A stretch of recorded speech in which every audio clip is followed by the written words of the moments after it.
Here's tonight's 9 at 9. The search for a San Antonio murder suspect is now over. San Antonio police confirming today a body discovered last night on the city's south side is 42-year-old Andrew Munoz. He had been on the run since Friday after police say he kidnapped his ex-girlfriend, Marisela Cadena, last week.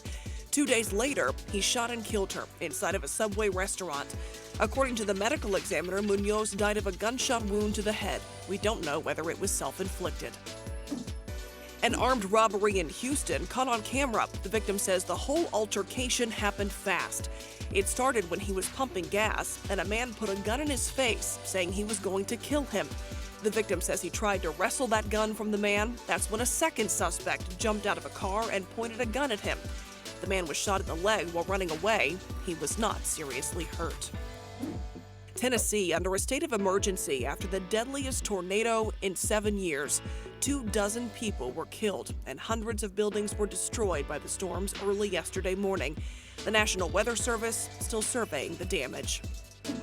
With just seconds to spare, New Jersey state troopers pull a driver from a burning tractor trailer. The rescue was caught on police body cam.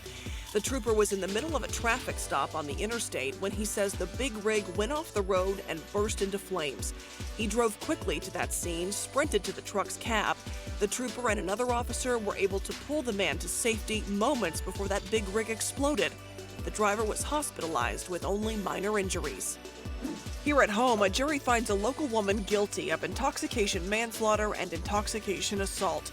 Rosalinda Olalde was involved in a crash that killed the driver and critically injured his passengers. The defense attorney tried to blame the victim, saying he caused the crash by failing to stop before driving onto the 1604 access road. Prosecutors were quick to challenge that argument. They're arguing there's only one person responsible for the crash, and it wasn't the victim. According to testimony, Olalde was going 80 miles an hour at the time of the crash, and her blood alcohol level was 0.18, more than twice the legal limit. Olalde faces up to 20 years in prison. Amazon is skipping South by Southwest because of coronavirus. The move follows Facebook and Twitter's decisions to back out of the annual gathering in Austin. South by Southwest is scheduled to take place March 13th through the 22nd and features music, technology, and entertainment.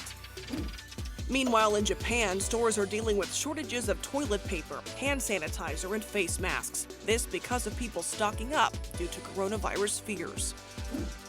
Police in Australia are searching for this man who's believed to have stolen a Versace necklace off a mannequin using a fishing rod. Video shows the man on a sidewalk acting suspiciously and carrying a fishing pole. Police say he is a patient thief. It took him nearly 3 hours to steal the jewelry. The necklace is said to be worth about $700. A disturbing sight in Missouri, more than 1,000 birds killed after apparently getting caught up in thunderstorms. Animal control officers reached out to the Missouri Department of Conservation. The department says high winds and lightning were likely to blame. There were residents that were seeing and hearing these birds fall from the sky. To read more about these 9 stories, head to ksat.com.